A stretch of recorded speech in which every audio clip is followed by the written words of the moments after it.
It was the first pitch ambush, base hit, Yelich, and then the walk to Contreras, and then it seemed like after that he just reset. I think that really proud and impressed the way he's managing major league lineups right now. Tonight I felt that the fastball command was as good as we've seen it. I thought the curveball was really good, and the changeup. So slider wasn't great, but when you have a 4-pitch mix, it's hard to expect all 4 pitches working on a particular night. But just the way he was efficient, attacking the strike zone, plenty room for more in there tonight. But appreciating his workload now going forward, having Yarbrough in the pen, keeping him built up. So that was the thought behind shortening his outing a little bit. How good was it to see just JD to come back into the lineup and maybe outside of those first 2 at-bats, which really get things going, not only just at the plate, but even watching him be aggressive? It's just good. I think JD, obviously, in the lineup, the presence versus left versus right, and he came up with another big hit for us, and he's a professional hitter. So, it's just having him in there has just changed the dynamic of our lineup, and obviously came with a big hit tonight. With Bobby, we've heard about his potential for a couple of years now, but what is he showing you now at this level, and how he can kind of handle some good times? I just didn't. I don't think anyone can really know how a young player is going to respond when they get the call to be a major league pitcher, let alone for the Dodgers. And for me, what I've learned from Bobby is there's certain competitiveness and toughness. Obviously, you can talk about the velocity, but he really understands what a quality major league pitch is now, and how to get hitters out. So he's been tested, and every time he goes out there, there's something he learns. And today, I think the takeaway was the glove side command with the fastball, how he was efficient, and there was more in there.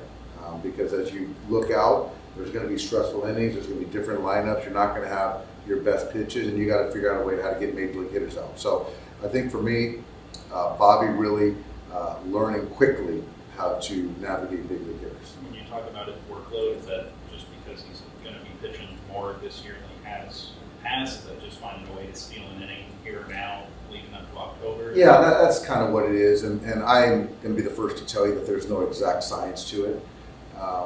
But I do know that all innings, all pitches, a number of pitches aren't created equal.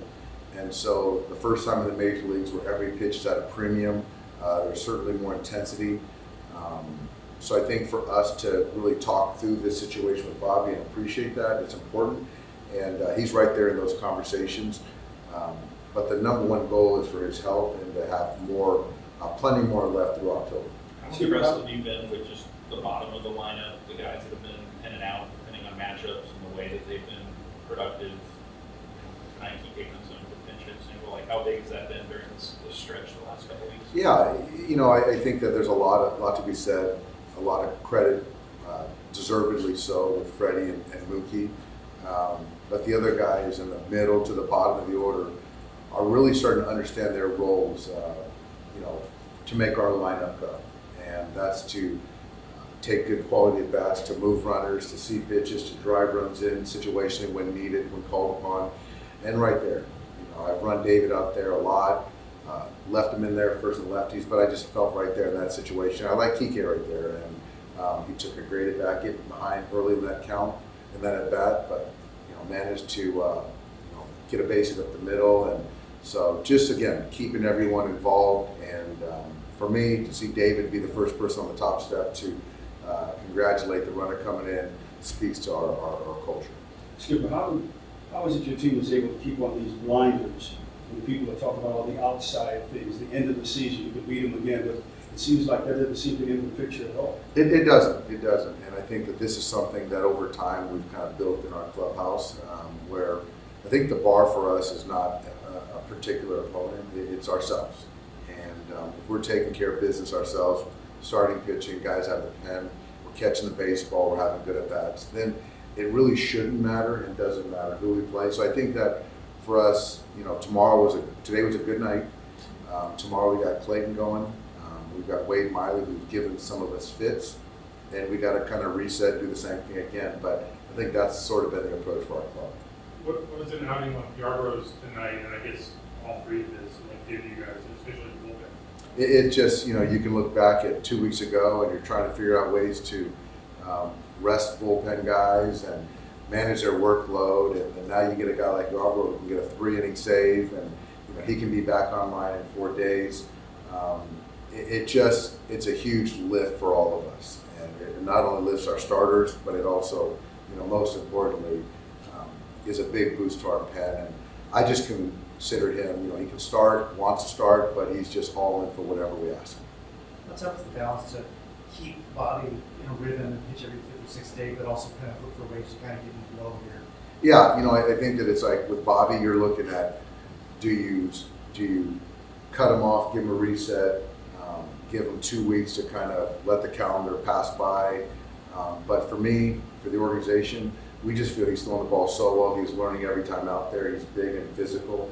And so to keep him going and make his starts, but when we get an opportunity to shorten him a little bit, let's do it. And it's helpful that Bobby understands that. And he's not letting that affect, every 5th or 6th day when he goes out there. 13 out of 14 is rated any level of baseball. You just came off a series with a last place team, now you got a first place team. Is there a different thought about what you're hoping to see against a better opponent? No. I think the easy, lazy look is, teams that are below 500 and you beat them, and what are you going to do against first place team? But I think that I do know that it's hard to win a Major League Baseball game. So regardless of opponent, regardless of where we're playing, we just got to play good baseball. So I expect Clayton to go out there and throw the ball well tomorrow, and us 25 other guys go out there and support him. Can you talk a little bit about Mookie and how he continues to perform at this high rate of consistency? It's special. I think he won the MVP in 18 and 20 for us. He was fantastic. He's just playing at a level that not many guys on the planet can play at. And to start him at second base, to kick him out to right field, to do what he does in the batter's box, it just doesn't happen. And the run saved at second base in a smaller sample, pretty amazing. But again, what he does at the top of the order it's pretty remarkable. Is part of the calculus with Bobby, like, that he's in line to start Sunday, like, on regular rest? Was that? Yes, yeah, he's going to start on Sunday, and yeah, that's right. Thanks, guys.